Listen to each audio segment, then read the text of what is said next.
Atëre, përshëndetje të gjithë, jemi sërish me Youth and Truth në episodin e radhës. Sot do të flasim për një temë shumë të bukur, shumë të rëndësishme. Me qetësi, ja ta shikoj pak për çfarë do flasim sot. Mozi to, pse ke marrë sot kështu? Se do i ke ftuara për pak. Sepse na kanë lënë orar, na kanë lënë afat. Na ke lënë afat? Po. Dhe në çfarë ore? Deri në orën 3. Kemi kohë 15 minuta ne, hajde.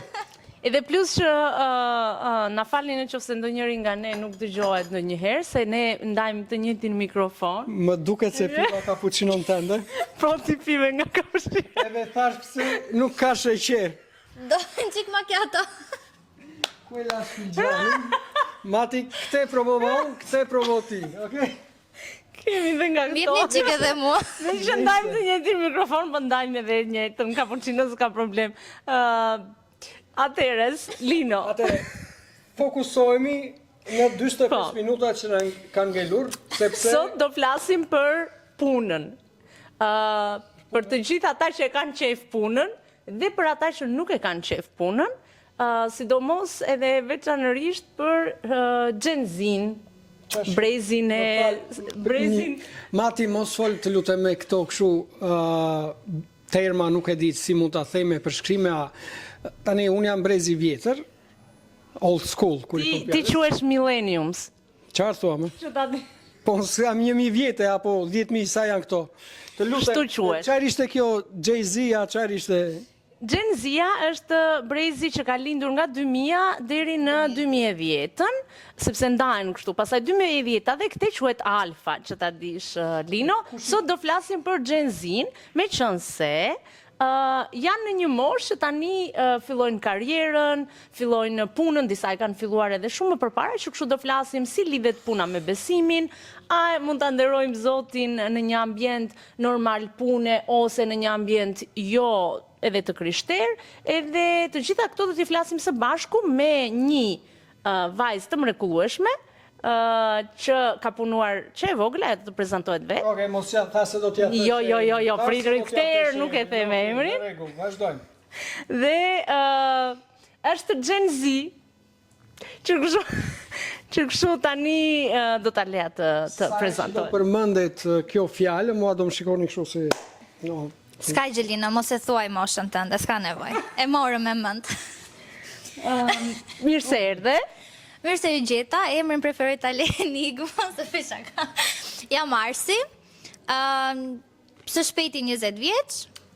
Edhe 100 o zot. Faleminderit. Si që tha dhe Mati, kam filluar të punoj që në një mosh të vogël, për qef, jo sepse isha e detyruar, thjesht nuk më rrieshe në shtëpi dhe desha të dilja të punoja. Jam pjesë e kishës fitoria, e familjes fitoria prej 7 vitesh tashmë, edhe që kur kam njohur Jezusin, jeta ime ka ndryshuar totalisht, jo vetëm në jeta ime personale, por edhe ajo profesionale. Shumë. Ne do kalojmë direkt në temë, edhe pak më vonë do shikojmë edhe si Arsea i shpalos vlerat e saj në pjesën e punës, por si fillim do ta nisim me brezin tuaj.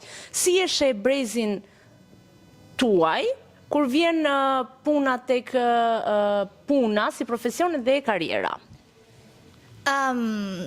Ndoshta shumë prej atyre që do më dëgjojnë do mendojnë që jam shumë e ashpër dhe shumë e prerë, por çfarë unë shikoj si një vajzë 20 vjeçare, çfarë shikoj në universitete, jashtë universitetit, në përgjimnaze, mos të flasim për 9 vjeçaret, pastaj se si janë, apo dhe ata që kanë mbaruar shkollën, është që dëshira për punë është shumë e pakët. Të gjithë prej nesh duhet të pranojmë, jemi pa experience pune, jemi pa përvoj pune, jemi pa diploma, akoma jemi në bankat e shkollës, dhe presim që të fillojmë në pozicione të larta direkte. Sa po të dalim nga bankat e shkollës, apo qofte edhe neve që jemi akoma duke studiuar. Pra, dëshira e brezit Gen Z është është që të ngjisim ajën direkte me ashensor dhe jo nga një rruga normale, të ngjitur në majën. Një shkallë, pastaj një shkallë. Një pyetje që më del jashtë tekstit.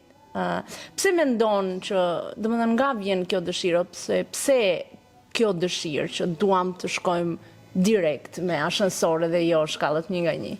Sepse jemi mësuar që t'i marrim të gjitha gjërat e gatshme. Jemi mësuar domethënë që, okay, nëse unë ja kërkoj prindërve të mi, kjo gjë do të më jepet. Edhe në një farë mënyrë jemi përkëdhelur, edhe kjo gjë nuk vjen për fajt të prindërve tanë, absolutisht nuk dua ta them këtë gjë, sepse dhe ata janë rritur në mungesë të diçkaje, madje edhe sot po diskutoja me mamin tim që, okay mami, ju jeni rritur në mungesë të ushqimit, keni pasur shumë mungesa materiale, ndërsa ne si brez kemi shumë mungesë të prindërve, sepse ju jeni munduar gjatë gjithë kohës të punoni, që neve mos të na mungoj gjë. Dhe duke qenë se ju keni punuar gjatë gjithë kohës për ne, ne tashmë jemi rahatuar në ato koltukun tonë dhe themi që çdo gjë do të na e bëjnë prindrit.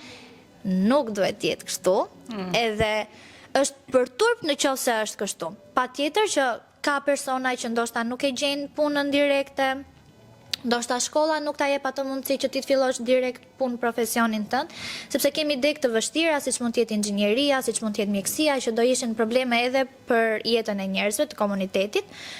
Por kjo nuk do të thotë që ne si brez duhet të heqim dorë. Domethënë, o duhet më dal ajo punë, o nuk punoj fare. Jo, nuk duhet të jetë kështu. Gjithë secili prej nesh e ka filluar, qoftë juve, qoftë edhe unë, e ka filluar me diçka shumë të vogël. Mund ta keni filluar si shitës, mund të jetë babysitter, mund të jetë call center, mund të jetë shërbim klienti, mund të jetë edhe 2 orë qoftë që ti ke punuar në një furbuke, në një dyqan, banakjere, kamariere, nuk ka rëndësi, thjesht ke filluar diku dhe po përpiqesh të krijosh një pavarësi ekonomike nga të tjerët. Gjë që unë mendoj që jo vetëm për brezin tonë, specifikisht për vajza duhet jetë shumë e rëndësishme si pikë për jetën e tyre. Lino, kush ka qenë puna jote e parë, meqense kështu? Puna ime e parë, Mati, mund të them që ka qenë, kam punuar ndoshta jo një muaj të plot, por ndoshta 2 ose 3 javë kam punuar në një rroba qepsi. Pasi kam mbaruar shkollën 3 vjeçare për konfeksionet, edhe ka qenë sa kam mbaruar, domethënë vitin e tretë, ka qenë për 2 ose 3 javë një gjë e tillë, nuk u përshtat aty, pastaj ti e di që ne kemi pasur një dyqan në pazar, domethënë edhe shisnim perde, gjëra të ndryshme për shtëpinë, domethënë me babain, edhe pastaj u përshtat aty. Dhe shitës, le themi shitës, perdesh edhe gjëra të tjera. Dhe përveç saj, përveç shitjes që bënim, ne bënim bashkë me vllajin, bënim edhe qepjen e tyre të perdeve. Edhe kjo është diferenca që ka brezi Gen Z me juve millenniums, sepse ti nuk hoqe dorë, tregove vetë që nuk u përshtate në një vend dhe nuk hoqe dorë, po kërkoj aty ku ti ishe mirë. Ndërsa brezi jon kërkon që të gjetë direkte aty ku ndihet mirë dhe të filloj dhe të rri aty. Nuk është gjithmonë ashtu, nuk fillon gjithmonë ashtu. Patjetër mund të ndodhë që eksperienca në punën tënde të parë është fantastike. Largohesh tepër i kënaqur ose dëshiron ndoshta edhe mos largohesh fare nga ajo punë. Mund të ndodhë ashtu, por kjo nuk do të thotë që ne si brez duhet të mjaftohemi me aq sa arrim. Përveç kësaj, Mati, është herë e parë që e them për veten time këtë pjesë, përveç se bënim shitje dhe bleri shitje, domethënë të materialeve perde dhe gjëra tjera, por në të njëjtën kohë dilnja për një farë kohë, ndoshta zgjati goxha, ndoshta 1 muaj, 2 muaj, edhe shisja xupa ose fela torte në pazar, mbajnja diskun edhe shisja imvllai bënte dhe shisja dhe nuk më vinte turp as pak të dilnja dhe të shisja xupa apo gjëra tjera që imvllai bënte. Thash i mbanim të dyja në të njëjtën kohë, sepse ishte diçka një lloj shtese, pse jo. Por ngriheshim edhe që në 6 të mëngjesit. Kjo duhet të teksuar, besoj të paktën për pjesën e brezit të ri, sakrificat do të ngriheshim që në orën 6 të mëngjesit duhet të hapnim dyqanin, të bënim të gjitha gjërat gati, sepse na merrte 1 orë gjysmë apo deri në 2 orë pastaj për pjesën e kësaj. Kështu që brezit që shikoj tani e kanë të vështirë të ngrihen që në orën 6 sepse janë akoma në gjumë. Cila ishte puna jote e parë, Mati? Atëre, faleminderit që më pyete, kalojmë hostin Arsean, do ta marrim ndonjëherë në podcast, si thua. Unë do bëj kameramanin podcast. Duke ju dëgjuar ju të dyve, një gjë që më pëlqeu është që nuk na ka ardhur turp për të punuar, edhe këtu shikoj diçka që është me vlerë për të dyja brezat, është diçka që e kemi pasur të dy brezat, ndoshta jo të gjithë e kanë, ne do ta shikojmë pak më vonë për të gjithë të rinj, po unë e njoh Arsin prej disa vitesh tashme dhe e di që si punon, ajo do na tregoj vetë, po e di sa shumë ajo investon tek puna. Puna ime parë ka qenë në fshat. Si një fshatare që jam edhe jam krenare ta pranoj. Në fakt ne jemi të dyja nga fshatrat e Korçës, kështu që. Në fakt ne jemi rritur në fshat, që kështu unë jam rritur në fshat edhe duhet të punonim shumë fort, sepse ne e dim që në fshat nëse nuk punon nuk ke të ardhura, pra çdo gjë ty të vjen nga toka. Që kështu, faleminderit Zotit që e kam bërë këtë si punë, sepse më kam mësuar shumë për punën dhe kam ndihmuar mamin në atë kohë që të sillte edhe të ardhura në familje. Që kështu jam tepër krenare që kam mësuar disa gjëra, jo disa, por shumë gjëra dhe nga fshati. Nuk kam pasur turp për të punuar asnjëherë.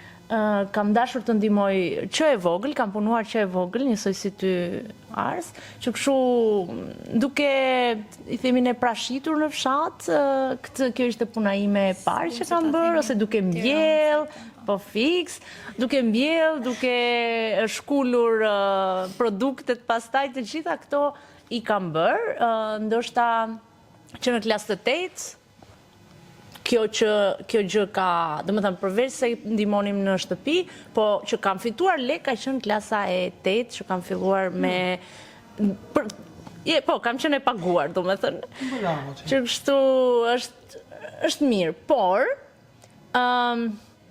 duke parë brezin e sotëm, le të kthehemi tek brezi i sotëm, edhe sepse aty duam të ndikojmë. A mendon Arsi që të rinj të sot e kanë humbur atë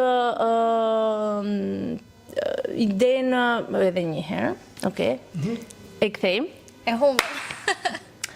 Por të kthehemi tek tema që po flisnim, jo tek gjërat tona personale. Atëherë, për temën dhe për punën, a mendon që të rinj ndihen pak të humbur në ditët e sotme për të ardhmen e tyre edhe për atë që duan të arrijnë, apo thjesht duan të kapërcejnë aty? Si i shikon këtë gjë? Në këndvështrimin tim, besoj që është një lëmsh i bukur që janë pak nga të gjitha.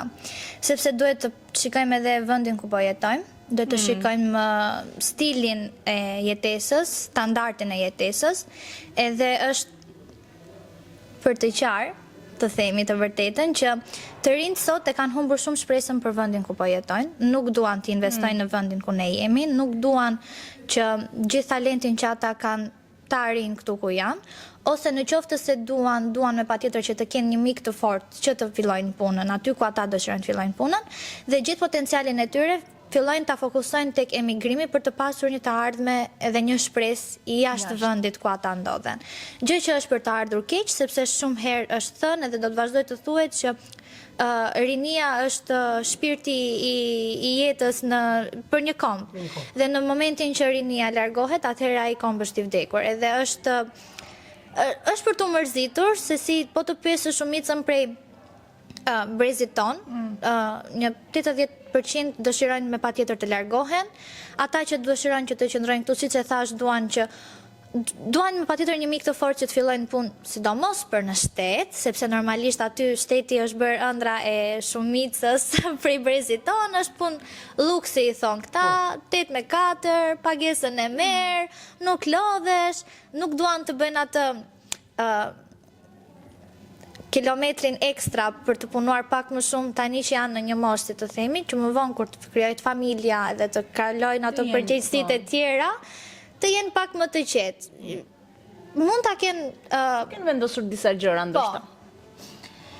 Do thosha që shumica e ka humbur atë shpresën për vendin, edhe për standardin e jetesës në vendin ku ne ndodhemi, por jo që e kanë humbur plotësisht. Edhe normalisht çfarë unë shikoj që ndodh është në momentin që ti afrohesh me Zotin, shpresa për vendin kthehet akoma dhe më shumë. Sepse ti lutesh për kombin që ti ndodhesh, lutesh për vendin ku ti je, lutesh si të ndikosh në komunitetin që ti ke, sepse normalisht gjëja fillon aty pak me pak sa ti mundesh të bësh, në atë lagjen që ti ndodhesh, në atë klasë që ti ndodhesh, në atë punë që ti ndodhesh, sikur të gjithë ne që besojmë në emrin e Jezusit të bënim atë kilometrin ekstra, në atë komunitet që ne ndodhemi, patjetër që do bëj një lëvizje e madhe në gjithë Shqipërinë. Shumë e vërtet. Si ka qenë eksperienca jote me punën apo ndërtimin e jetës tënde? Tani unë jam në fillim të jetës time, ja se kam ndërtuar akoma. Por ke punuar që e vogël, aty te lagja. Si të ka ndërtuar kjo gjë pastaj? Patjetër që puna nuk i bën keq askujt. Edhe kjo është këshilla që ma ka dhënë gjyshi që kur kam qenë e vogël. Puna nuk të bën as edhe një herë keq. Nuk të bën asnjëherë keq, po dhe puna nuk është turp. Nuk është turp, patjetër.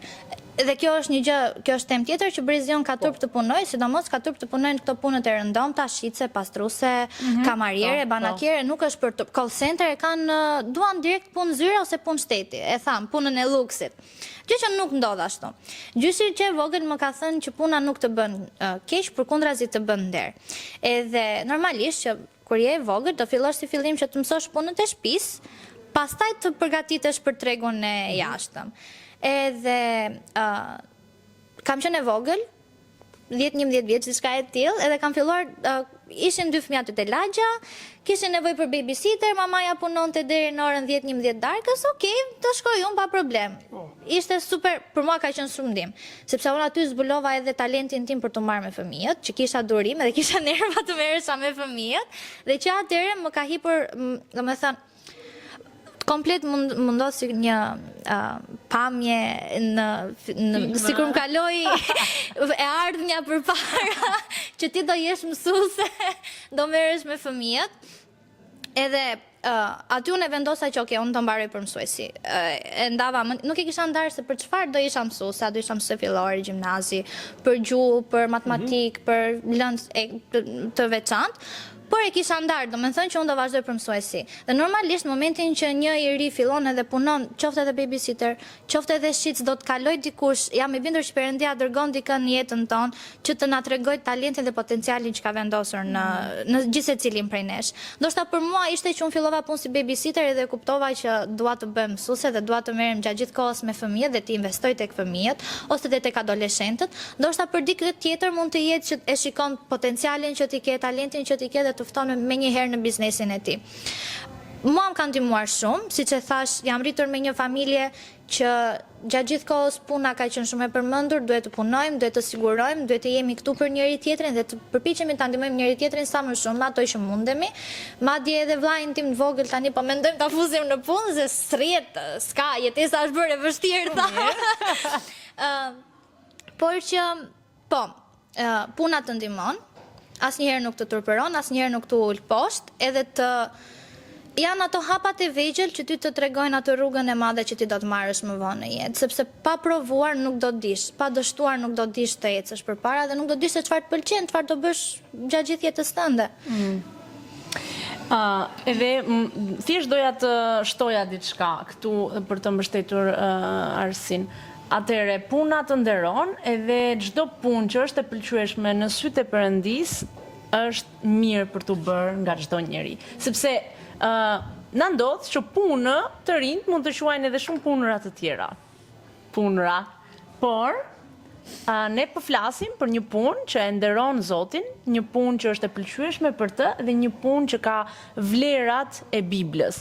Dhe gjithashtu një punë që ty të sjell, ne i themi lek me djers, duke u lodhur. Jo një punë që ti mund të quash punë, por në fakt është krejt e kundërta e një pune që të sjell nder, siç e the ti, edhe një pune që të ndërton. Prandaj ne po flasim për këtë, thjesht për ta një punë që është me djers, atëherë ja di dhe vlerën paras.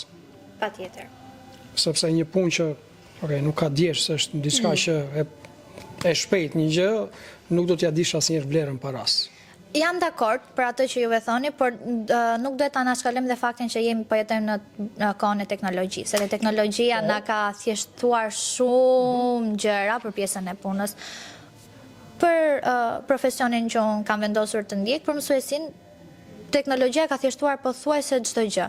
Okej, nuk mund ta zëvendësoj mësuesin, por ka thjeshtuar metodat e mësimdhënies, ka thjeshtuar mënyrën se si nxënësit mësojnë, se si studiojnë, çfarë informacionesh marrin të gatshme, çfarë informacionesh duhet të bëjnë vetë. Patjetër që kjo ka dhe të këqijat e saj, që studentët edhe nxënësit bëhen më dembela dita ditës, edhe i duan gjërat e gatshme, dalin përsëri tek ajo që po thoshim më përpara. Por nuk duhet ta nënvlerësojmë teknologjinë dhe të themi që disa gjëra nuk na i përshpejton. Kjo ndodh për të kursyer kohë, patjetër, por nuk duhet të mbështetemi 100% tek teknologjia. Patjetër, edhe duhet të dim ta përdorim teknologjinë, jo ta marrim ndonjëherë tamam për të ulur atë motivimin edhe për të ulur njohurit tona, sepse nga ana tjetër kalojmë në atë që ti the që e marrim copy-paste pastaj edhe thjesht e dorëzojmë, është për të ulumtuar edhe për të gjetur informacione edhe për të thjeshtësuar metodat, por nga ana tjetër ne duhet të përgatitemi, secili prej nesh duhet të përgatitet kur del aty për një mësim si ti mësuese, kur del për një trajnim, kur del për një mësim online, çfarëdo lloj gjëje, ti duhet të kesh një përgatitje dhe jo ta marrësh edhe ta vendosësh. Teknologjia vërtet na ka ndihmuar se ne të gjithë jemi me këtu, me çdo gjë, por nga ana tjetër nuk mund të vim do më thënë thjesht mere edhe vazhdo, edhe nuk di çfarë ke sjell. Unë një pyetje që kam që është a ndjen, le të themi, të kërcënuar për shkak të teknologjisë, për shkak të AI-t apo çfarë janë këto teknologji të tjera punrat. Për shembull në rastin e mësuesisë. Mësuesin nuk e zëvendëson dot teknologjia. Këtë duhet ta themi sepse sado të përpiqem që teknologjia të mësojë të diçka, pa ta shpjeguar mësuesja askush nuk mund të nxejë. Është diçka që studimet vazhdojnë të tregojnë, edhe ne si shkollë kemi bërë një studim për këtë gjë, kemi përdorur ChatGPT-n, kemi thënë, okay, na shpjego këtë temën e mësimit dhe pastaj kemi thënë zyshut që okay, shpjegoje ti. Ndryshimi është i nata me ditën. Patjetër që teknologjia të ndihmon që shpjegimin që mësuesi të bën të ta përmbledh që ti si student ta mësosh, por kjo nuk do të thotë që ai arrin të zëvendësoj ty si figurën e mësuesit. Mësuesi nuk është vetëm një mësues që ty të ndihmon të mësosh, mësuesi është një nën, është një prind i dytë, kështu jemi rritur, kështu jeni rritur edhe juve që për çdo gjë, nëse s'kemi prindrit, në shkollë kemi mësuesit dhe aty do ndajmë hallet. Janë memet online që mësuesi është polic, është doktor, është veteriner, është çdo gjë. Bën të gjitha nga pak. Është çdo gjë dhe teknologjia artificiale nuk mund ta zëvendësojë dot këtë. Me qënë se jemi tek pjesa e teknologjisë, dua ta prek pak, në fakt se nuk isha shumë e sigurt, po a mendon Ars që rrjetet sociale kanë ndryshuar mënyrën se si ne e shohim suksesin? Për shembull, në një punë të caktuar, në rrjetet sociale ne na jepet që ti mund të fitosh brenda muajit kaq lek. Ti mund të bësh këtë punë shumë kollaj. Domethënë edhe të rinj duke parë këtë shembull në social media, a ndikohen si e shikon ti nga eksperienca jote? Jo vetëm të rinjt ndikohet edhe brezi juaj, ta themi këtë tani, se vetëm për të rinjt po flisni. Po jemi prandaj për të rinj, po e vërtet është po. Patjetër që ndikohet, nuk mund të themi që nuk ka ndikim rrjeti social, sepse gjithmonë në rrjetet sociale ajo çfarë na jepet është ana e mirë e jetës, ajo ana e bukur, ajo ana e thjeshtë, ajo jeta e Instagramit, ajo jeta e luksit që gjithë ne e dimë dhe kemi parë se si është, kur në të vërtetë të gjithë ne, edhe brezi i ri duhet vi me këmbë në tokë që nuk është jeta ashtu. Edhe ata që kanë treguar një pjesë të bukur të jetës së tyre kanë punuar që ta arrijnë aty. Mund të ndodh, nuk mund të themi që nuk ka punë që ti mund të fitosh brenda muajit një shumë të caktuar që është e majme, patjetër që ndodh, por nuk e ke të sigurt që do të vazhdosh ta bësh atë punë. Kemi shumë raste që me atë punë që kanë filluar, që ka pasur shifra të majme për të fituar brenda muajit, pas 2 muajsh puna është mbyllur, sepse gjëja nuk ka qenë e pastër, normalisht, ato gjërat e shpejta nuk janë gjithmonë të pastra, kanë ato gjërat e veta nga mbrapa dhe normalisht që ti nuk e ke të sigurt vendin e punës, gjë që për brezin ton duhet jetë parësore, që vendi i punës që ti do të kesh, duhet jetë i sigurt edhe duhet të bëj ty të ndjesh mirë, edhe që ti ta nderosh Perëndin, siç e tham edhe pak më përpara. Ndikon, patjetër që ndikon social media në punë.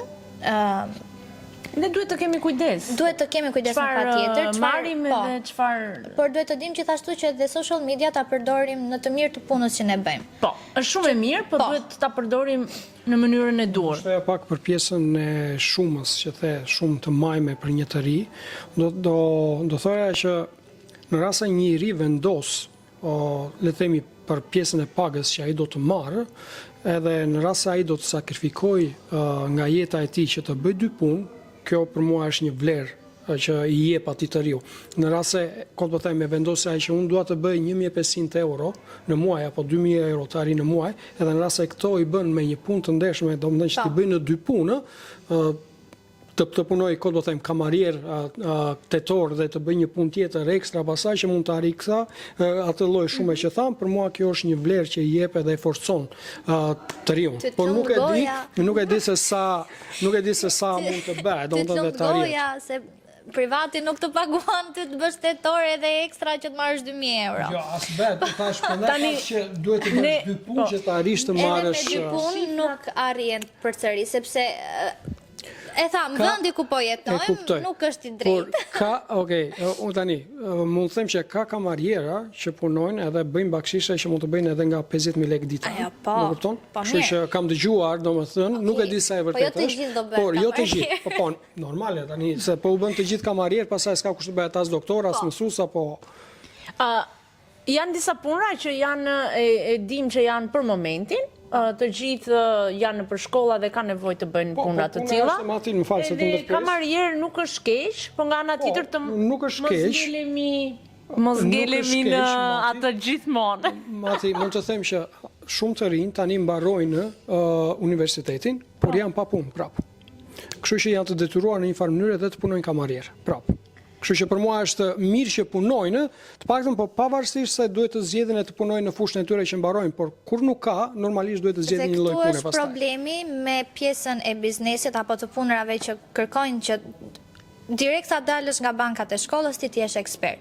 Kërkojnë persona 25 vjeçar me eksperiencë pune. Ekspert nuk ti nuk do bësh. Ekspert nuk bësh sapo del nga universiteti, sapo mbaron. Bravo. Kjo është çështja që çdo biznes, të paktën në gjitha punët që un kam kërkuar të bëjmë përpara, kërkojnë që ti të jesh në një moshë të re, 25, sepse normalisht për vajza duhet të jesh sa më e paraqitshme që edhe punën ta bësh, ti jesh në moshë të re, por kërkojnë eksperiencë.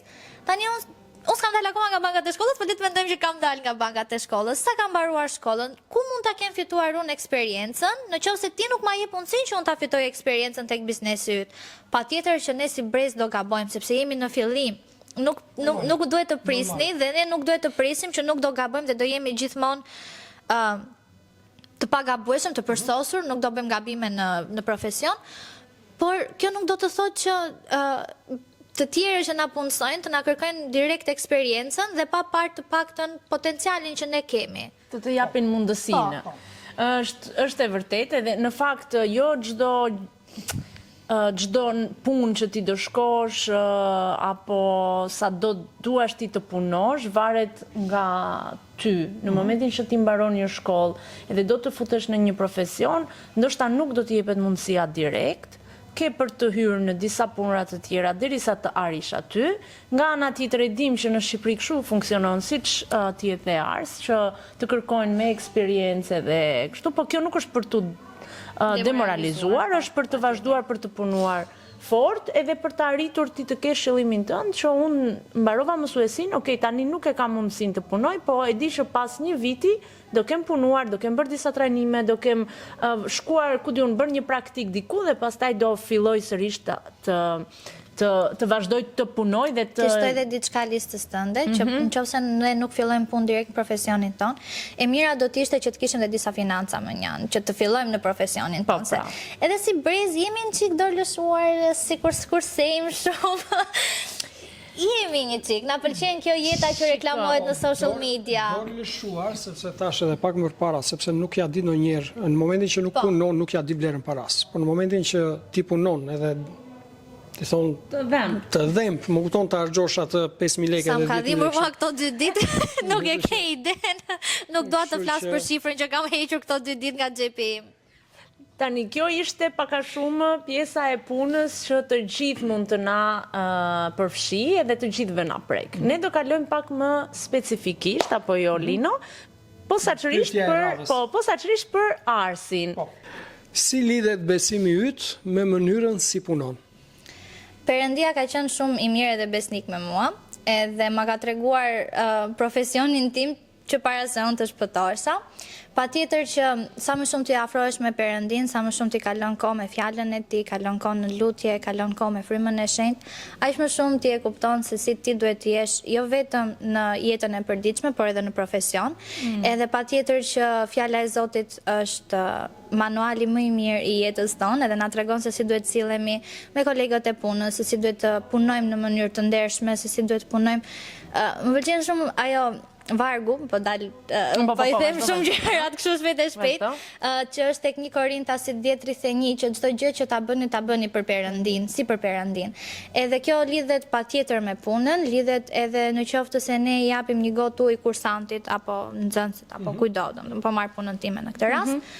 Unë nuk po e bëj atë sepse po ja bëj kursantit, po e bëj sepse po e bëj për Zotin, për të nderuar Perëndin edhe për të ngritur lart emrin e Tij, sepse në çdo gjë që ne bëjmë kemi mundësi që të shpallim lajmin e mirë, të shpallim ungjillin. Edhe të gjithë ne që jemi në një punë kemi një fush misioni në një farë mënyre që të tregojmë lajmin e mirë çdo kujt që kemi në punë, qoftë koleg, qoftë nxënës, qoftë kursant, kushdo, shefja.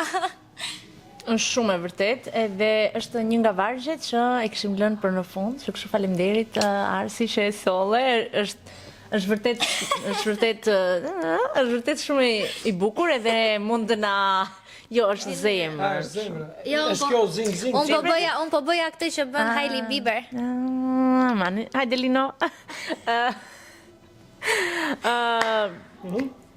Do thoja që ka shumë vargje për punën, edhe ka shumë vargje si duhet i respektojmë ata që kemi më lart, i respektojmë ata që kemi nën vete, të gjitha që kështu vërtet Bibla është manuali i jetës tonë, edhe i punës tonë. Por do të kthehemi në një pyetje tjetër, si ti e ke ruajtur integritetin tënd, vlerat e tua në një ambient që nuk ka të njëjtat vlera me ty, në një ambient jo të krishterë. Puna që unë s'kam shumë që e kam lënë, edhe kjo nuk është shembull i mirë që do të lini punën aty kushdo që është në punë. Por që ke ndenjur për shumë kohë, duhet ta themi. Kam ndenjur pothuajse 1 vit. Vendi që unë po punoja nuk ishte as edhe një të krishterë, isha e vetmja që isha e krishterë dhe që u futa aty, si të themi si delja mes ujqërve, ishin të gjithë të një besimi tjetër dhe normalisht që praktikonin besimin e tyre dhe në ambientet e punës, gjë që mua nuk më bënte të ndihesha rehat dhe kjo është një arsye që të krishterët duhet lëvizin nga puna, mendoj unë, nuk e di se si është opinioni juaj. Në momentin që ti mendon që fusha jote e misionet aty ka përfunduar, që ti ke folur me të gjithë, i ke ndarë ungjillin dhe shikon që nuk po përparon më tutje, patjetër që është më mirë të tërhiqesh, të marrësh një hap mbrapa, të marrësh kohë në lutje dhe të vazhdosh to get on track with God. Edhe një herë se nga trova anglishte. Është mësuese anglishte. Jo, jam gjermanishte për momentin. Edhe dim të dyja gjuhët, edhe anglisht, edhe gjermanisht. Hajde edhe një herë, do ta bëjmë edhe një herë. To get on track with God. Këtu do e lejmë. Patjetër që Bibla, sa më shumë ti kalon kohë me të mëson jo vetëm që të nderosh atin edhe nënën tënde, po të nderosh edhe të tjerët që janë në pozita më të larta se ti. Dhe ne si brez duhet ta kemi shumë të fortë pjesën e nderimit dhe të respektit të personave që janë mbi ne. Jemi pak rebel, ndoshta pak si shumë rebel, gjë që në anën tonë profesionale nuk është e mirë, sepse duhet të jemi gjithmonë të nënshtruar, patjetër që mund të japim ide, por të gjejmë mënyrën se si ta japim atë ide që edhe personi që është mbi ne t'i pëlqejë ajo ide dhe mënyra se si ne e japim atë ide. Edhe të pranoni këshillat edhe kritikat, sidomos kur janë për të mirën tuaj. Sepse ne na ka ndodhur edhe në ambient të krishterë që me të krishterë të ndoshta brezit tuaj, për shkak që kemi një diferencë tani edhe është pak e vështirë, që nuk na janë marrë parasysh kritika dhe këshillat dhe kur kemi dashur më të mirën për ta edhe që t'i bënin gjërat në një mënyrë sa më profesionale. Se nga një anë patjetër që shërbejmë edhe duam të bëjmë punën për Perëndin, nga ana tjetër unë besoj që duhet të jemi profesionist në ata që bëjmë. Nëse të është besuar një punë e caktuar, të kërkohet edhe diçka apo jo. Të kërkohet një llogari, patjetër. Siç e thash, jemi pak rebel, edhe Perëndia e di zemrën tonë dhe ai do na ndryshojë me patjetër. Por Lino me shumë dyshime. atëherë lutuni po keni dëshime. Do lutem. Beshaka. Po, është e vështirë kur ti punon në një ambient që nuk ke një person që e kupton rëndësinë e besimit tënd, edhe përkundrazi siç dihet që besimi ynë me besimet e tjera është gjatë gjithë kohës në luftë, edhe ndodh në luftë, më thonë sa, Shpirtërore. Po.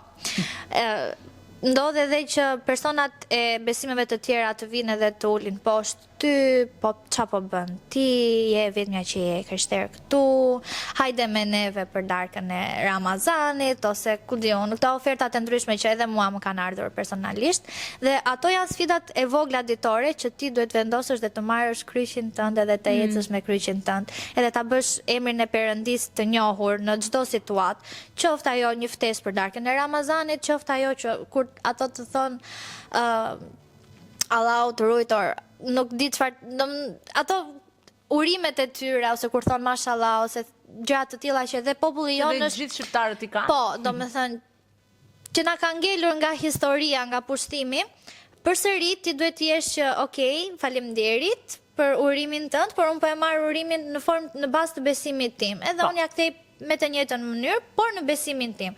Është e vështirë, sepse i ligu nuk i le rahat fëmijët e Perëndis, patjetër dëshiron të sjellë sulme, humbje të financave, gjëra nga më të ndryshmet që ty të bëjnë të demoralizohesh dhe të heqësh dorë nga ai profesion.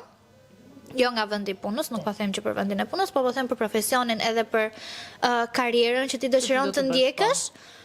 Por kjo nuk do të thotë që ai që është brenda nesh është më i vogël se ai që është jashtë nesh. Përkundrazi, ai që është brenda nesh është më i madhi në gjithë këtë botë.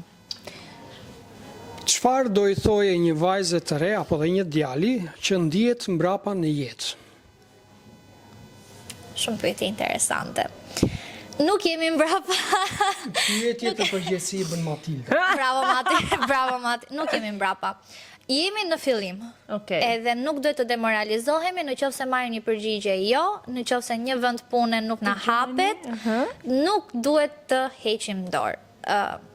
Vetë Zoti ynë ka punuar zdrugtar që në moshë të vogël, tani sa shumë gjëra mund t'i kenë thënë ati, nuk e dim. Sa shumë gjëra mund t'i kenë thënë, akoma dhe më shumë kur ka dalë në shërbesën kryesore të jetës së tij, që ka shëruar njerëz edhe ka bërë mrekulli të ndryshme, dhe përsëri farisejt i thoshin që ti nuk je biri Perëndis, nuk je i denj. Edhe akuzonin, ndjeshje akuzuar që nuk ishte djali Jozefit në një farë mënyrë. Kështu që jo më ne që jemi njerëz tamam. Domethënë ai ishte 100% njeri, 100% Perëndi dhe i ndjente të gjitha gjërat që dhe ne si të rinj kalojmë kur nuk na hapet ai vendi jon i punës, ajo që ne kishim qef. Unë për shembull këtë muaj nuk u pranova në një intervistë pune që bëra. Pagesa ishte e kënaqshme, të gjitha kushtet i plotsoja, po mosha bën të vetën tani. Janë gjëra që ndodhin, janë gjëra të jetës, po kjo nuk do të thotë që ne duhet të, okay, s'm doli kjo puna, nuk do punoj më gjatë gjithë jetës time. Jo, nuk është diçka e tillë. Ju jeni rritur që, okay, s'doli kjo punë, shikoj një variant tjetër. Dhe kjo që duhet jetë edhe tek brezi ynë, edhe nga brezi ynë të kaloj në brezin tjetër. Dhe unë do thoja që mos e merr, për shkak se u mbyll ajo mundësi pune, mos e merr si dekurajim. Por ndoshta shikoje si një Zoti ka diçka më të mirë. Dhe kur Zoti hap një derë, askush nuk mund ta mbyll. Dhe kur Zoti e mbyll një derë, askush nuk mund ta hap. Kështu që shikojeni edhe në këtë lloj mënyre që nëse nuk ishte në planin e Zotit, ajo punë Zoti ka një diçka më të mirë për juve pastaj. Kjo mendësi arrihet kur ti kalon në kohë me Perëndin. Në momentin që marrëdhënia jote me Zotin është bërnut, nuk mund të arish këtë mendësi dhe të mendosh që okay, kjo derë u mbyll sepse Perëndia e kishte të mbyllur këtë gjë për mua dhe kishte ruajtur diçka më të mirë për mua. Në momentin që ti kalon kohë me Perëndin dhe e di që çdo gjë e mirë dhe e përsosur vjen nga ati i dritave, në ato momente ti e kupton që okay, kjo s'është për mua, unë do jem në kërkim të diçkaje tjetër. Pra do ecësh me Perëndin. Zot, ku është vendi që ti ke për mua? Por në momentin që ti nuk ke një marrëdhënie me Zotin, që të lutesh qoftë edhe për ditën tënde, jo më për punën, domethënë fillosh me gjëra të vogla, automatikisht nuk të shkon në mendje kur nuk pranohesh në punë që pse s'më ndodhi, pse të dekurajon pastaj edhe nuk do që të fillosh edhe të bësh intervista të tjera pastaj edhe bie në një demoralizim ndoshta mund ta quaj unë këtë dekurajosh fare, lodhesh.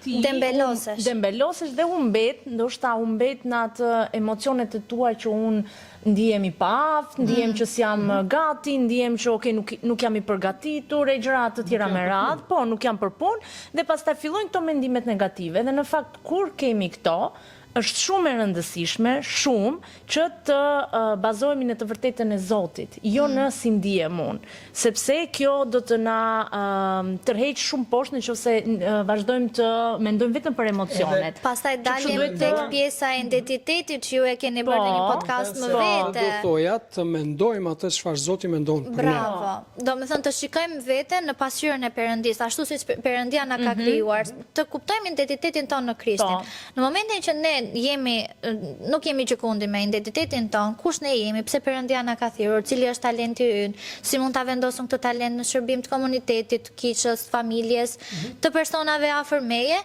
nuk jemi gati për punë. Edhe kjo është për të ardhur keq, që disa persona ndoshta e kuptojnë këtë gjë në një moshë pak më madhore, sa më shpejt ta kuptojmë aq më mirë për neve që jemi në moshë të re, por dalim përsëri tek një tjetër çështje që brezi ynë e ka problem, që është identiteti ynë. Jo vetëm në Krishtin, identiteti ynë në përgjithësi. Kush ne jemi, për çfarë jemi, për çfarë kemi ardhur në jetë. Dhe në qoftë se ka të rinj, vërtet duhet ta themi që ndihen kështu, mos u dorëzoni. Zoti është aty, e ndjen, siç e the Arsea, Jezusi ka përjetuar vetë të gjitha këto gjëra, ai e di çfarë po kaloni. Dhe është vërtet shumë e rëndësishme të rikthehemi në Bibla, të rikthehemi në të vërtetën e Zotit, edhe pse jo, dhe të kërkojmë ndihmë. Të kërkojmë ndihmë nga njëri tjetri në mënyrë që të gjitha ato si ndihemi të shkojnë se si kush ne jemi në Krishtin. Patjetër, edhe të lutemi, edhe të kërkojmë mbështetje në lutje. Thjesht për të kujtuar që kemi edhe 10 minuta, sepse Arsea duhet të ikë. Skaj se mund të rridhe 20 minuta. Jo, ne dhe 3 minuta, kemi edhe ndoshta 3 pyetje që na kanë ngelur. Ne do t'i ezaurojmë të gjitha, sepse për mua tani fundi është shumë i bukur, se po flasim pikërisht për atë që duhet. A ka pasur një moment ku Zoti të ka mësuar diçka specifike përmes punës ose një eksperiencë të caktuar në punë? Përmes, jo thjesht një eksperiencë, përmes gjithë punëve që unë kam kaluar. Nuk është se kam bërë shumë, po ato që kam bërë kam mësuar shumë gjëra. Patjetër, kryesorja është si të sillesh me njerëzit dhe si të respektosh njeriu që ti ke përballë teje si një fëmijë i Perëndis, qoftë ai i shpëtuar ose jo. Edhe se si ti të tregosh kujdesin që Krishti do dëshironte të tregonte kundrejt atij personi. Kjo është gjëja kryesore që gjithmonë e kam në mendje. Falas more, falas jep. Falas se përjetove dashurinë time, falas përpiqu t'ja japësh edhe dikujt tjetër. Sepse për këtë jemi thirrur kryesisht. Perëndia do shikoj më shumë se sa ne kemi treguar atë, se sa, të foli shefi sot, ke bërë shumë gabim për këtë gjë. Gabime do bëjmë, patjetër, do na flitet, edhe tham edhe më përpara, por kjo nuk do të thotë që ne nuk duhet të tregojmë Krishtin në çdo moment. Në shumë raste, Perëndia më ka folur, më ka qortuar, më ka bërë që të kërkoj falje, edhe më ka nxitur që të jem e vërtet. Jo të krijoj një Arsea fake përpara të tjerëve. Ndoshta duhet ta mësoja këtë gjë në mënyrën the hard way, siç thonë amerikanët, por e rëndësishme është që mësova tani që jam në moshën 20 vjeçë. Një rast që dua ta përmend është po prap me gotën e ujit. Unë jam zysh, gjermaniste dhe anglishte, se thash këtë më përpara, kam punuar në një qendër kursesh, Dhe duhet të themi dhe diçka, Arsea është shumë modeste, po unë më duhet të them, para se ti thuash historinë, që Arsea së fundmi, pasi ka lëvizur nga puna më përpara, ka filluar që të jap mësim vetë tani, online, për të gjithë ata që kanë dëshirë të mësojnë anglisht dhe gjermanisht. Do ta mësojmë gjermanishten, Lino? Vi gets tu? Sehr gut. Mir geht es sehr gut. Që kështu është një mundësi shumë e bukur për të mësuar gjuhë të huaj edhe për të njohur Arsean nga afër, gjë që unë e njoh dhe jam shumë mirënjohëse Zotit që e njoh edhe kam mundësi ta kem shoqe, se është Flori, është një mësuese edhe shumë e mirë. Më bëri me turp tash. Unë e kam parë si punon me fëmijët prej shumë vitesh. Arsean, po në fakt nuk është e mirë vetëm me fëmijët. Arsea është e mirë me shumë gjëra që i jepen. Në qoftë se ja jep diçka Arseas, e ke të kryer. Dhe unë jam mbështetur shumë tek Arsea në shumë kohë që më është dashur sidomos në kampet me fëmijët. Kështu më duhet ta thoja këtë gjë. Tani, historia. Historia. Një histori është sa herë që vinë kursantët, kryesisht kursantët që unë kam pasur kanë qenë nëna që kanë pasur fëmijë të vegjël, që vinin të lodhura, punonin, bashkëshortit nuk i kishin sepse kanë lëvizur në Gjermani dhe do bëhesh ajo pjesa e bashkimit familjar dhe unë duhet të mësoja gjuhën gjermane. Dhe gjithmonë ne si popull jemi shumë i vuajtur, dua ta them këtë gjë dhe gjithë secili prej nesh ka nevojë për ngushëllimin që Perëndia jep. Edhe një moment një kursantja ime, jo vetëm që ishte e lodhur, por edhe kishte ndodhur diçka në anën e familjes dhe ishte komplet e fikur. Edhe e falenderoj shumë Zotin për dhuntin dhe për talentin që më ka dhënë, sepse vërtet arrit të dalloj një person kur është në gjendje të marrë dhe kur nuk është në gjendje të marrë. Dhe i thash asaj atë ditë, madje ishte një ditë para ditëlindjes së saj, nesër mendo kishte ditëlindjen, edhe nuk ishte kaluar as dhe ishte një situatë shumë e pakëndshme në familjen e saj. Bashkëshorti nuk e kishte afër, as që ta mbështeste me fjalë apo me mbështetje emocionale. Dhe i them, e shikoj që nuk je mirë, dëshiron të t'jap një gotë ujë? Ja jap gotën e ujit, në momentin që jap gotën e ujit, ajo fillon edhe preket edhe qan, edhe normalisht atë ditë s'kemi bërë mësim, jam një rinë në radhë të parë, nuk jam thjesht zysh, edhe aty pata mundësin që t'i flisja për Zotin, aty pata mundësin që t'tregoja për Jezusin edhe për dashurinë që Jezusi ka, për atë, dhe e kam përqafuar në fund fare, dhe kam bërë një lutje shumë të shkurtër, edhe aty ishte sikur Perëndia po më thoshte, nuk të kam thirrur thjesht që të mësosh gjuhën një personi apo këtyre personave. Unë dua që ti të tregosh dashurinë që ti ke marrë nga unë, edhe t'ja tregosh atyre, sepse njëta dashuri që ty të shpëtoj, do t'i shpëtoj edhe ata. Dhe ajo ka qarë aq shumë, nuk e keni ide. Tash edhe unë që po e kujtoj, po më vushen syt me lot, ka qarë, edhe ka thënë që asnjëherë nuk kam ndier këtë dashuri që kam ndier sot nga ky përqafim që ti më dhe.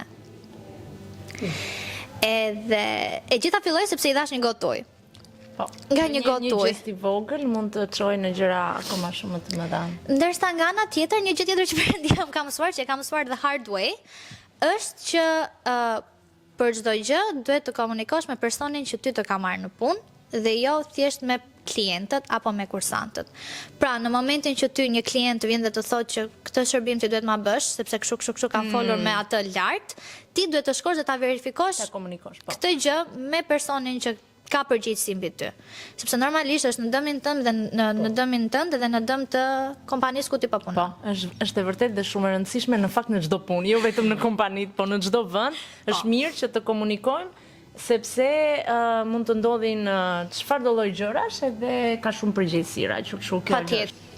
Ka shumë. E tham edhe pak më përpara që Bibla është manuali i jetës dhe ndikon jo vetëm në anën tonë profesionale, por edhe në ditët tona të mbingarkuara, edhe në vendet personale. Patjetër që ka, një vargun e përmenda, është 1 Korintasit 10:31 dhe dua ta lexoj. Pra nëse hani, nëse pini, nëse bëni ndonjë gjë tjetër, të gjitha i bëni për lavdinë e Perëndisë. Ktu përfshihet çdo gjë. Të jemi të shkëlqyer në atë punë që na është besuar, të japim maksimumin ton dhe të japim më tepër se maksimumi jon, sepse patjetër që Perëndia e shikon çdo gjë që ne bëjmë edhe na shpërblen. Unë kam parë besnikërinë e Perëndis që në momentin që unë hoqa dorë nga puna që unë kisha, direkt unë kam filluar me këtë biznesin tim të vogël të themi, edhe Perëndia është aq besnik sa që ka siguruar personat e tij që të vinë edhe të më mirë besojnë mua, të mësoj gjuhët e huaja, edhe ndoshta është një hap shumë i madh, ndoshta është një guxim shumë i madh që një bashkëmoshatari im apo një bashkëmoshatare ime nuk do e merrte, por kjo tregon më pas se si është marrëdhënia jote me Zotin. Në momentin që ti je e sigurt që Perëndia është besnik dhe është i mirë dhe është i drejtë dhe ka për të shpërblyer atë punë që ti bën, patjetër që do ta merrje këtë hap. Domethënë, jo vetëm unë, njoh shumë persona të tjerë që janë në moshë me mua dhe kanë marrë hapa të tillë dhe Perëndia është treguar i mirë dhe besnik dhe ka sjell klientët e duhur. Edhe ne jemi akoma dhe në qik me fat se Perëndia sjell pikërisht ata persona që drejtohen tamam këtu, nuk sjell njerëz do si do, njerëz që ty të lodhin, njerëz që ty të ta bëjnë ta kesh natë punën, por jo, sjell ata persona që ty të shtyn ta bësh me qef punën, ta bësh me pasion, me përsosmëri, që të shkëlqesh që çdo gjë që ti e bën, çdo fjalë që ti e thua, ti jetë për lavdinë e Perëndis. Një varg tjetër është Gjoni 16:33, mirëni paqe, sepse unë e munda botën. Edhe në qoftë se Perëndia ju ne ka mundur botën, kjo nuk do të thotë që ne duhet jemi të friksuar për punën tonë, që është thjesht një gjë shumë, është diçka që neve na merr kohë, por është diçka shumë e vogël gjithashtu në jetën tonë. Nuk dua të keq kuptojmë në këtë që po them, është diçka që kërkon nga jeta jonë, është diçka që kërkon nga vetë personi ynë, por fokusi ynë kryesor duhet jetë marrëdhënia jote me Zotin. Edhe nuk duhet të bëjmë kompromis që unë tani jam në punë edhe do le pas dore shërbesën, do le pas dore marrëdhënien time me Zotin, jam e lodhur sot kam punuar deri në orën 10 të darkës, nuk dua ta lexoj Biblën, se e lexoj nesër, ajo nesër shtet pas një jave, pastaj bëhet pas një muaji, kështu ti vjen edhe ftohesh me Zotin, si e gjikundi. Në qoftë se kjo gjë ndodh, Ars, sepse na ka ndodhur që puna na merr një kohë shumë të madhe të jetës tonë dhe mund të lëm më njan pikërisht këto gjërat që ti the. Si mundet një i ri apo ne të gjithë ta mbajmë fokusin tek marrëdhënia me Perëndin? Gjëja që mua më ka ndihmuar është të kërkosh ndihmë.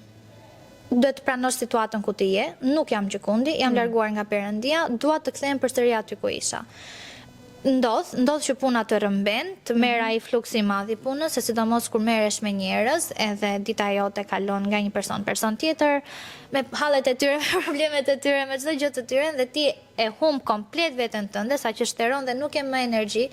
Por në momentin që ti shteron duhet të shkosh diku, duhet të shkosh tek burimi që të marrësh, që të kesh mundësi të japësh. Duhet kërkojmë ndihmë patjetër dhe duhet të pendohemi për atë që kemi bërë. Që nuk kemi bindur urdhërimit të parë, duaj Perëndin tënd më shumë se çdo gjë tjetër.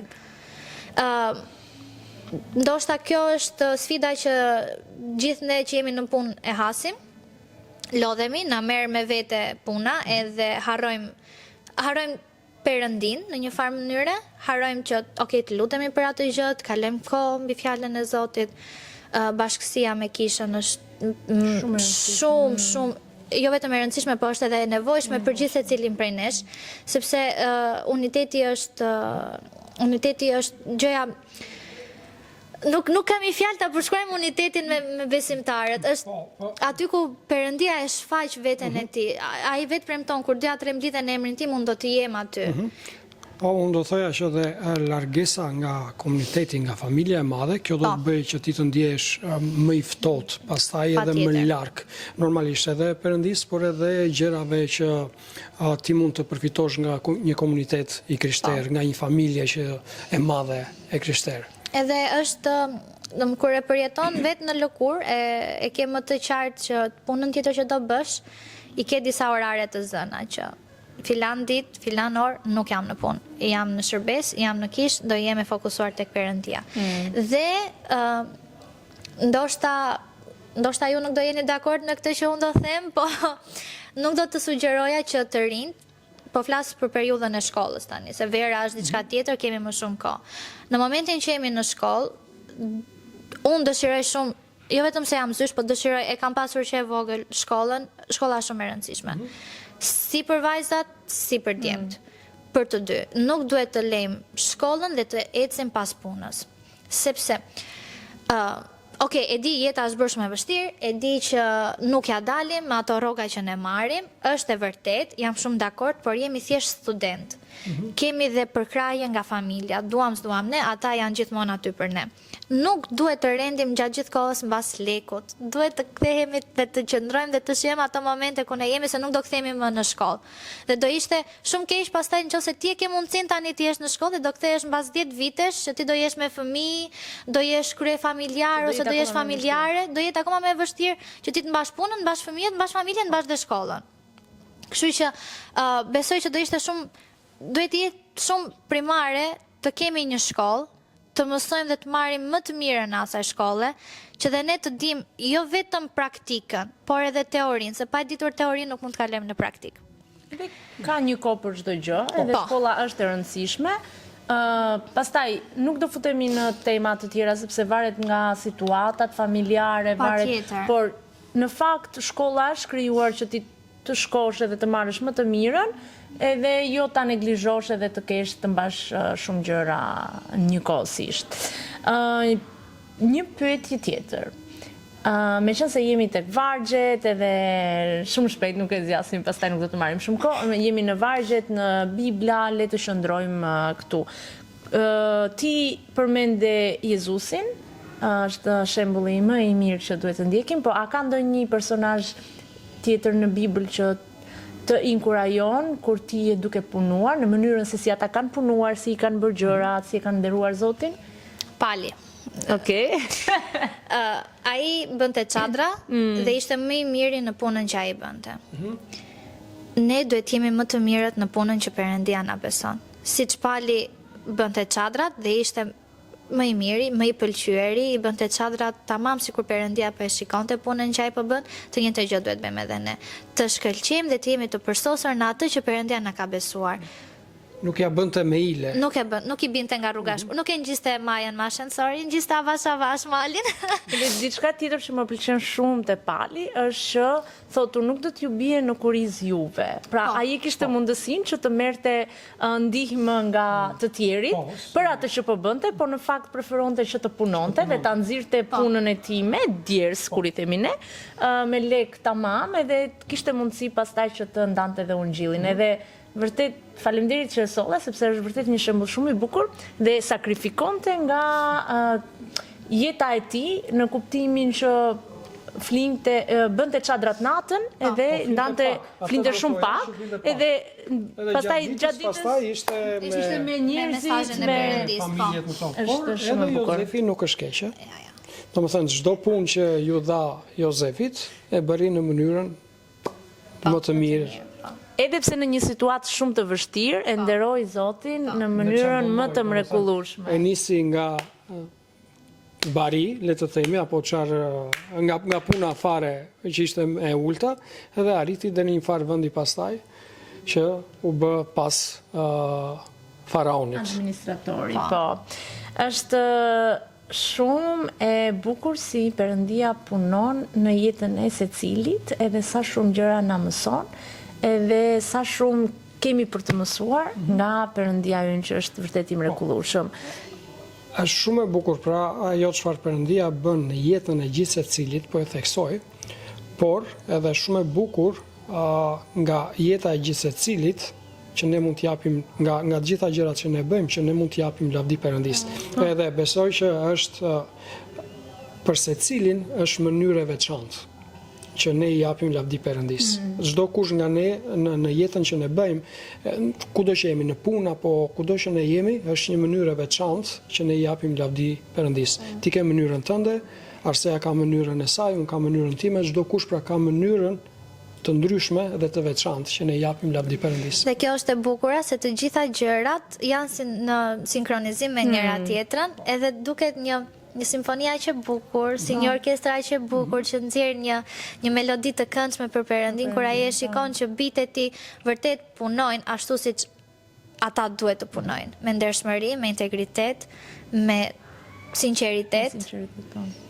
Edhe është mos harrojmë asnjëherë që ne jemi në botë, por nuk jemi të botës. Që kështu kudo që të jemi, edhe Zoti na ka vendosur, e ka një qëllim, por mos harrojmë që nuk jemi të botës, jemi të Krishtit edhe duhet veprojmë sipas fjalës së Tij. Amen. Arsea, shumë faleminderit. A kemi lënë diçka? Kemi harruar diçka? Jo, nuk kemi harruar diçka.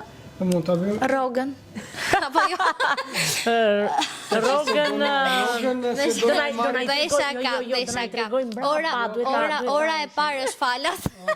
Po prandaj më thonë se do na i keq përdorin të tjerët pastaj që këta ftojnë njerëz ai dhe marrin lek. Opa, shikon, jo. Unë që ftoj. Po ti zona thuar që ti 600.000 lekë. Po kjo ti zona. Po ty kushta ka thënë? Me gjithë sigurimet. E kam punuar pa sigurime. Mos punoni pa sigurime. Nuk duhet punoni pa sigurime. Kjo është një gjë që duhet ta përmendja, që nuk duhet të pranojmë të na shfrytëzojnë. Jemi të rinj, kemi potencial, nuk duhet të ulim kokën. Diçka që unë di ta bëj shumë mirë, dua që ti të më afrosh vendin e punës siç do ja afroje një personi. Me rregulla, si dëshirë të tjerët. Që the Arsea është ideja që mos u të rishni nga lekët që mund të marrësh më shumë edhe të rish pastaj pa paguar sigurimet. Po, sepse ti bie në kompromis për shumë gjëra pastaj. Në ditë do plakemi, kështu që sigurimi do t'ju duhet për më vonë.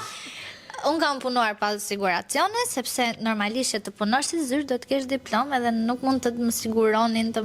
Nese, këto janë gjëra brapa, këto mos i futim, por nuk duhet të pranojmë, pa sigurime, po. Kjo është...